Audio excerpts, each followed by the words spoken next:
성경 말씀 히브리서 11장 24절부터 26절 말씀 함께 성독합니다. 믿음으로 모세는 장성하여 바로의 공주의 아들이라 칭함을 받기를 거절하고 도리어 하나님의 백성과 함께 고난받기를 잠시 죄악의 낙을 누리는 것보다 더 좋아하고 그리스도를 위하여 받은 수모를 애굽의 모든 보화보다 더 큰 재물로 여겼으니 이는 상 주심을 바라봄이라.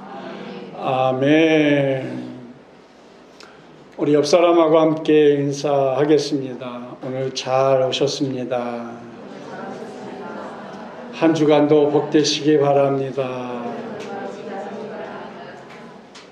오늘 히브리서 11장 24절부터 26절 말씀 가지고 믿음으로 하나님 백성 된 모세, 이런 제목으로 함께 은혜를 나누고자 합니다. 여러분, 어떤 것이 성공이라고 생각하십니까? 어려운 시대를 살수록 사람들은 성공 신드롬에 쉽게 빠진답니다. 요즘처럼 반드시 성공해야 한다는 강박관념 속에 붙잡혀 있을 때가 더 그렇다고 합니다. 그러기에 코로나19 이후에 두드러지게 나타나는 현상 중에 하나가 요즘 회사에서도 동료, 선후배 간의 인간관계가 파괴돼 가고 있다고 합니다. 어떻게 하든지 성공하기 위해서 여러 가지 방법을 다 동원한다고 합니다. 지금 이 시간에 성공병에 걸린 사람들이 많이 있다는 것입니다. 무엇을 하더라도 수단 방법을 안 가리고 성공해야 되겠다는 그런 강박관념 때문일 것입니다. 성공을 위해서 어떤 수단도 정당화 될 수는 없을 것입니다. 남의 돈 마구잡이로 빌려 화려하게 시작하는 사람들이 있습니다. 우선 보기에 꽃다발이 많이 들어오고 사람도 많이 오고 화려해 좋지만 사실은 실속 없는 사람들의 모습일 것입니다. 이러한 성공주의, 한탕주의, 요행주의를 또 부채질하기도 합니다. 우리는 속지 말아야 합니다. 어떻게 사는 것이 진정한 성공자인지를 우리는 기준을 정해야 할 것입니다. 미국의 강철왕 카네기는 그 당시 세계 제1의 부자로서 수십억 불의 재산을 전부 사회에 기부했습니다. 그는 평소 60세까지 자신의 인생을 돈을 버는데 할애한다면 60세 이후의 인생은 돈을 쓰는데 바치겠다고 이야기했었습니다. 그는 부자로 죽는 것이 가장 부끄러운 일이라 이렇게 그는 고백하기도 하였습니다. 사랑하는 성도 여러분, 우리는 아무리 힘들고 어려워도 세상적인 성공을 열망하지 말아야 합니다. 물론 우리도 세상에 살아가는 사람들이기 때문에 세상과 더불어 짝할 수밖에 없고 세상에서 보여지는 성공에 우리 눈에 비춰질 수밖에 없고 우리 귀에 솔깃한 건 사실입니다. 정말 하나님 중심으로 사는 성도라면 오늘 히브리서 11장에 기록된 믿음의 선진들처럼 믿음의 성공자가 되기를 우선적으로 우리는 열망해야 할 것입니다. 세상에 대해서는 성공하기를 열망하면서도 믿음에 대해서는 성공자가 되기를 열망하지 못한다면 문제가 아닐 수 없는 것입니다. 우리는 진정한 성공자는 믿음의 성공자임을 잊지 말아야 합니다. 마치 예배의 성공이 우리 인생의 성공인 것처럼 하나님 앞에 붙잡힌 바 된 삶이 진정한 성공자의 모습인 것입니다. 믿음으로 살다가 믿음으로 죽었던 믿음의 성공자 모세의 말씀은 옛날이나 지금이나 동일하게 우리들에게 삶의 바른 방향과 자세와 우리의 신앙을 바르게 세워주고 있는 말씀이 아닐 수 없는 것입니다. 믿음으로 살다가 믿음으로 죽었던 믿음의 성공자 모세의 말씀은 우리가 늘 그것을 가슴에 품고 우리의 신앙의 모토가 되어야 하며 우리가 그것을 부지런히 발로 밟으며 그 길만을 따라서 갈 줄 아는 그런 신앙의 모습이 필요합니다. 모세는 영적으로 살았던 사람입니다. 그의 삶에 기적으로 가득 차 있는 사람입니다. 그러나 그도 참으로 어려운 시대에 태어나서 생명을 보존한 것 자체가 하나님의 은혜요 기적이 아닐 수 없습니다. 모세가 태어날 당시 남자아이는 다 죽이라는 왕의 명령이 있었을 때에 그가 한중간에 태어난 모세였습니다. 그가 사막의 떨기 나무 불꽃 가운데서 하나님의 소명을 받은 것은 참으로 감동적입니다. 또한 하나님의 백성을 이끌고 애굽의 통치자 바로와 싸우면서 출애굽하는 장면은 다시 생각해 보아도 그 영화를 다시 보아도 그 드라마를 언제 보아도 정말 감동 아닐 수 없는 것이 그 장면입니다. 구약성경 신명기 34장 7절 말씀해 보니까 모세가 죽을 때 나이 120세였으나 그의 눈이 흐리지 아니하였고 기력이 쇠하지 아니하였더라. 이렇게 말씀하고 있는 것처럼 그의 죽음이 얼마나 신비롭습니까? 그러기에 성경은 하나님의 사람 모세를 향하여서 신명기 34장 10절 말씀에 또 이렇게 기록합니다. 그 위에는 이스라엘의 모세와 같은 선지자가 일어나지 못하였나니 모세는 여호와께서 대면하여 아시던 자요. 이렇게 말했어요. 모세는 여호와께서 대면하여 아시던 자라 그랬습니다. 사랑하는 성도 여러분, 모세만 하나님을 대면하고 하나님이 모세만 기억하실까요? 오늘 이 시간에 우리 하나님은 여러분을 다 기억하신 바 됩니다. 여러분의 예배의 모습을 다 기억하십니다. 여러분의 심정을 다 기억하십니다. 여러분 속에 아이고 빨리 지금 예배 끝나고 어디 가야 되는데 그 마음까지도 하나님은 다 헤아리십니다. 모세는 여호와께서 대면하여 아시던 자라. 우리도 하나님을 대면할 수 있는 시간이 어떤 시간일까요? 예배의 시간입니다. 이 예배의 시간에 우리는 하나님을 대면하고 있는 거예요. 다정한 친구처럼. 또 자녀와 부모의 관계처럼 여호와께서 대면하여 우리에게 모세에게 말씀한 것처럼 우리에게도 말씀하고 있다는 것이지요. 우리는 세상에서도 인생의 성공자가 되어야 하겠지만 주님 안에서 믿음의 성공자가 되어야 하는 것이지요. 그러면 모세로 하여금 믿음의 성공자가 되게 하였던 삶의 비결은 무엇이었을까? 그것은 믿음이었다는 거죠. 믿음. 그래서 히브리서 11장 24절 말씀에 오늘 본문 말씀, 믿음으로 모세는 장성하여 바로의 공주의 아들이라 칭함을 받기를 거절하고, 그 당시 애굽 왕 바로의 공주의 아들이면 얼마나 영광스러운 자리일까요? 엄청난 자리입니다. 쉽게 그냥 공주의 아들이라 이렇게 생각하지 마시고요. 엄청난 권력의 한 중간에 있는 그런 아들이에요. 모세는. 원하면 다 가질 수 있는 자리라는 거지요.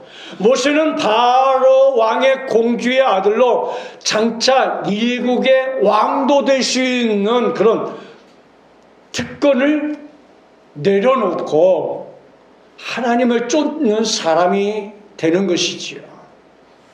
그런데 모세는 믿음으로 모든 것을 거절합니다.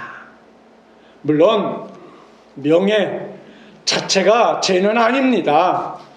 요셉과 다니엘은 한 나라의 훌륭한 지도자이면서도 철저하게 하나님을 경외하면서 아름다운 삶을 살았습니다. 좋은 의미에서 유명해지는 것은 귀한 일이에요. 아니, 우리 성도들이 높은 사람, 위대한 사람, 권력 있는 사람 다 되어야지요. 그러나 믿음이 앞서 가야 한다는 것이지요. 우리가 여기서 기억할 것이 있어요. 그것은 요셉과 다니엘이 인정받는 지도자가 된 것은 결코 우연히 어느 날 갑자기 되어진 사실이 아니라는 거지요. 그들은 세상적인 성공자가 되기에 앞서 먼저 믿음의 성공자였다는 것이지요. 예를 들어 요셉은 비록 형들의 미움을 받아서 애굽의 시위대 대장 집에 말이 가정총무지 노예로 팔려간 거 아닙니까? 노예라는 것은 생명을 언제 어떻게 될지 모르는 가장 천박하고 가장 낮은 그런 신분의 자리로 지금 팔려간 거예요. 그래서 보디발 장군의 아내가 유혹할 때에 부정한 제약을 단호하게 거절을 합니다. 사실 이 부분도 우리가 생각할 때 그거 쉽지 않은 일이에요. 엄청난 결단이 필요한 거예요. 그것으로 인해서 자기 생명이 지금 위태로울 수 있는 그런 상황 속에 있음에도 불구하고 하나님을 의지했다라는 거죠. 물론 요셉과 다니엘처럼 우리는 영적인 자존심을 가져야 합니다. 여러분, 다니엘은 또 어떻습니까? 다니엘은 포로로 끌려가서 고생을 하고 어려운 그런 인생 스토리가 있지 않아요? 느부갓네살 왕이 내리는 우상에게 먼저 드렸던 그런 음식을 과감하게 거절하잖아요. 그것 또한 얼마나 어려운 결단입니까? 이렇게 믿음 생활에 방해가 되는 것을 과감하게 거절하려면 많은 희생이 대가가 뒤따라야 하는 일들인 것이지요. 하지만 요셉과 다니엘이 믿음으로 그들이 그 모든 것을 거절하고 믿음 앞에 섰다는 것이지요. 우리가 잘 알고 있는 것처럼 요셉과 다니엘은 실패자 같았으나 결국은 성공자의 삶을 살아가는 그런 표본이 되고 있는 것이지요. 사도 요한의 제자이며 서머나 교회 감독이었던 폴리갑은 서머나 교회 12번째 순교자라고 합니다. 이 폴리갑은 그의 나이 86세 되던 해에 로마 병사들에게 체포되어서 노천 극장으로 끌려갔습니다. 그곳에 많은 군중들이 모여 있었고 한쪽에는 사나운 맹수들이 으르렁거리며 지키고 있습니다. 때 형을 집행하는 총독은 폴리갑을 향해서 말합니다. 지금이라도 늦지 않았으니 그리스도를 모른다 말하라. 그러면 내가 너를 맹세코 살려주리라. 이렇게 말합니다. 그러나 이에 폴리갑은 조금도 두려움 없이 의연하게 말합니다. 내가 86년 동안이나 구주 예수님을 섬기고 믿어왔지만 그분은 단 한 번도 나를 배신한 적이 없었습니다. 그런데 어찌 이제 와서 나더러 그분을 배신할 수 있겠느냐라고 단호하게 거절합니다. 이에 총독은 몇 번이나 협박과 회유를 통하여서 이제 그를 회심시켜 보려고 했지만 폴리갑은 요지부동 절대로 뜻을 돌이키지 아니하고 끝까지 믿음을 지켰던 것을 우리에게 가르쳐 줍니다. 그리고 이 폴리갑은 그대는 똑똑히 들으시오. 나는 맹세코 그리스도이뇨라고 하면서 끝까지 굽히지 아니하였으며 결국 폴리갑은 화형을 당하게 됩니다. 그러나 폴리갑은 형장의 이슬로 사라지면서 다음과 같이 기도합니다. 하나님, 저를 이렇게 의미가 있고 중요한 시대에 살게 하였음을 감사합니다. 참으로 위대한 신앙인의 모습이 아닐 수 없습니다. 분명히 폴리갑은 순교하였지만 믿음의 성공자였음을 우리에게 보여주고 있는 것입니다. 사랑하는 성도 여러분, 마땅히 거절할 바를 거절하지 못해서 낭패를 본 경우가 여러분 있으십니까? 성경에 보니까 믿음의 성공자만 있는 것은 결코 아니었습니다. 거짓 선지자 발람은 이스라엘을 저주해달라는 모압 발락의 요청을 거절하지 못하고 뇌물을 받고 거짓 예언을 하러 가다가 나귀와 천사에게 견책을 받고 그러나 끝까지 깨닫지 못하고 행음과 우상숭배로 이스라엘을 타락해 하여 모세가 미디안 5왕을 죽일 때 함께 죽임을 당하는 것이 민수기 25장에 기록되어 있습니다. 또한 아브라함의 믿음이 연약할 때에 사라가 늙도록 하나님께서 약속하신 후사를 생산하지 못하자 여종 하갈을 통하여서 아들을 갖자는 계획을 거절하지 못함으로 인해서 가정 불화는 물론이요 민족 간의 불화를 초래하게 됐습니다. 그가 바로 이스마엘입니다. 하나님의 백성이라면 우리가 추구하는 것들이 하나님과 우리 사이에 악한 영향을 미친다면 희생과 대가를 치를지라도 단호하게 거절할 것은 거절할 줄 아는 그런 믿음의 승리자가 우리에게 필요한 것입니다. 우리가 하나님 앞에 믿음으로 바로 살아가는데 거침이 되는 것이라면 때로는 끊어야 할 것이고 때로는 버려야 할 것이고 때로는 새로운 것을 취할 줄도 아는 그런 믿음이 필요합니다. 어쩌면 모세에게 있어서 자신에게 주어진 명예를 거절하는 것보다 자신을 길러준 바로 공주의 사랑을 거절하는 것에 더 큰 아픔이 있었을 것입니다.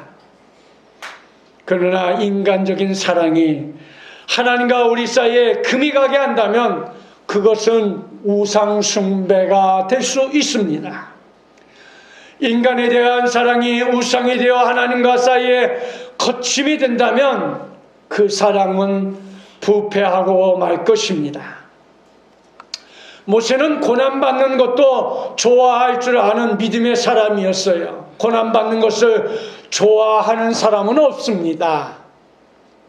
그러나 모세는 오늘 본문 히브리서 11장 25절에서 도리어 하나님의 백성과 함께 고난받기를 잠시 죄악의 낙을 누리는 것보다 더 좋아하고, 믿음으로 모세는 하나님의 백성을 위한 삶을 선택했다고 합니다.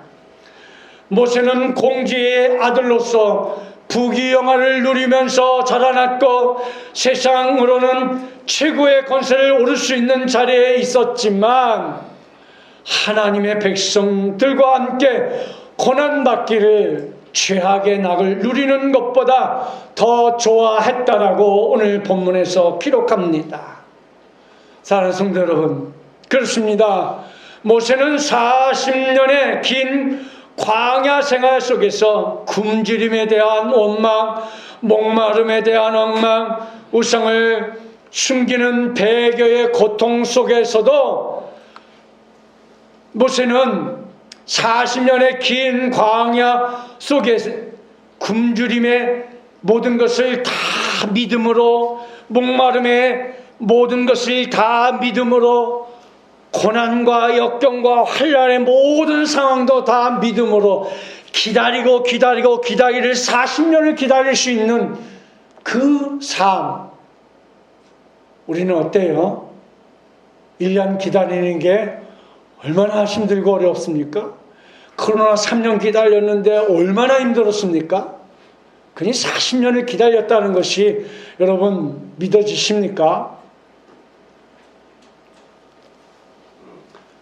진실은 모세는 고난 속에서도 오직 사명을 향하여 좌로나 우로나 치우치거나 후회함 없이 시종일관 한 마음으로 그 사명을 향해 달려가는 성공된 삶의 신앙인이었던 것입니다. 모세로 하여금 고난까지도 좋아하게 하였던 원동력이 어디에 있었을까? 그것은 고난 뒤에 숨어있는 하나님의 축복을 모세는 보았습니다. 알고 있었습니다. 본 사람, 알고 있는 사람 못 따라갑니다. 정답 알고 있는 사람, 그 사람 못 따라가요. 그것은 고난 뒤에 숨어있는 그 하나님을 그는 확실하게 알고 있기 때문에 그는 좌로나 우로나 치우치지 않았어요. 40년 긴 세월 의미가 없어요. 숫자에 불과한 것이지요.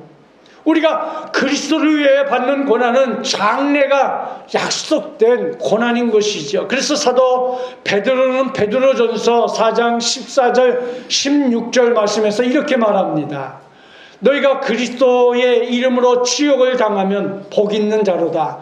영광의 영 곧 하나님의 영이 너희 위에 계심이로다. 만일 그리스도인으로 고난을 받으면 부끄러워하지 말고 도리어 그 이름으로 하나님께 영광을 돌리라.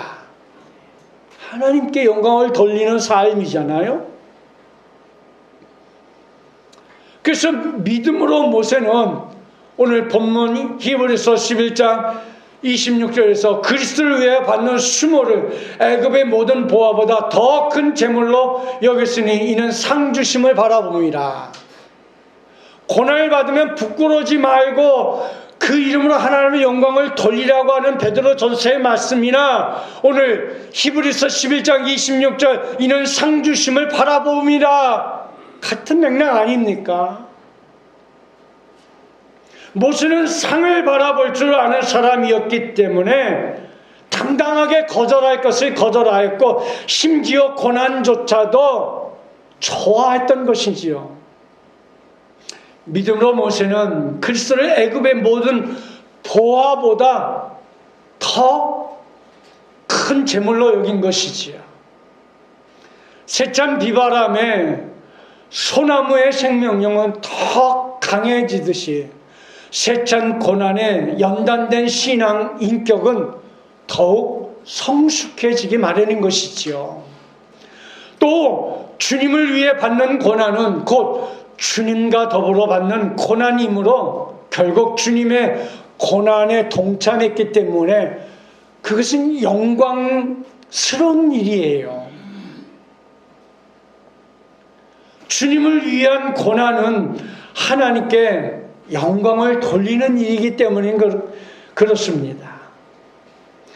그러기에 하나님께서 우리가 주님을 위해 고난을 받을 때 주님께서 우리를 결코 내버려 두지 않습니다. 그러나 그러한 고난일지라도 그것을 통하여 하나님의 은혜와 사랑을 깨닫게 된다면 궁극적으로 그 고난 역시도 우리에게 엄청난 유익을 가져다 줄 것입니다. 이제 말씀을 마치려고 합니다. 주님을 위해서 받는 고난을 결코 여러분 부끄럽게 생각하지 말고 오히려 그 고난에 참여하는 것을 즐거워하시기를 축복합니다. 따라서 성도에게 있어서 고난은 절망케 하는 시험이 아니라 성숙케 하는 연단인 것이지요. 사랑하는 성도 여러분, 어쩌면 오늘 본문의 말씀이 오늘 현실과 너무 동떨어진 설득력 없는 탁상 공론적인 말씀일지는 모르겠어요. 그거는 다니엘 시대에 어쩔 수 없는 다니엘의 얘기고 요셉 시대에 요셉이 어쩔 수 없이 처해 있는 요셉의 현실이고 여러분 그렇게 생각하고 모세의 시대에 그 상황 그럴 수밖에 없는 상황이니까 그렇습니다 목사님 이렇게 여러분이 반문할 수도 있습니다. 그러나 그렇지 않아요 여러분. 오늘 이 시대에 여러분의 삶도 그때의 시대만큼이나 어렵고 힘들고 참 팍팍하고 어렵습니다. 우리 청년들 취업하는 일, 우리 청년들 결혼하는 일 정말 어려워요. 사업하는 일 정말 어려워요. 예전 같지 않아서 경쟁사들이 너무 많고 우리를 앞질러가고 뒤쫓아오는 그러한 업체들이 너무 많아요. 빠삭한 사람들이 너무 많아요. 또 직장에서도요 얼마나 사람들이 많이 밀려오는지 뚝 하면 그냥 잘라버리려고 하고 새로운 사람들 신입을 드리려고 하는 그런 회사들 얼마나 많은지 몰라요. 일은 엄청나게 시키고 월급은 깎아서 일만 시키려고 하는 회사들은 얼마나 많은지 몰라요. 그런 데서 살아남고 있어요 우리가. 그러기 위해서는 우리가 처지일과 믿음을 지켜야 하는 것이죠. 믿음으로 나아가는 거예요. 하나님의 말씀은 우리 자신이 납득하고 믿기 때문에 하나님 말씀이 아니라 하나님의 말씀이 진리이고 우리로 하여금 바른 삶의 방향을 제시하는 말씀이기 때문에 믿는 것임을 깨닫고 땅의 것을 바라보지 말고 위의 것을 바라보는 가운데 모세가 믿음으로 하나님 백성 되기를 간절히 바라는 것처럼 때로는 내려놓고 때로는 믿음만 의지하며 나아갈 때에 분명히 하나님의 놀라운 은혜와 축복이 있을 줄 믿습니다. 사랑하는 성도 여러분, 다시금 희망과 비전을 갖는 복된 삶이 되시기를 바랍니다. 그래서 올해 모든 말씀을 마음의 책임으로 올해 여러분의 가정에 그리고 우리 한생명 비전교회 위에 성도들의 사업장 위에 직장 위에 청년들의 취업과 학업과 결혼 위에 학생들의 학업과 꿈 위에 아름다운 마음의 꿈이 하나님의 인도하심으로 그대로 이루어지는 축복이 내릴 수 있기를 주님의 이름으로 축복합니다.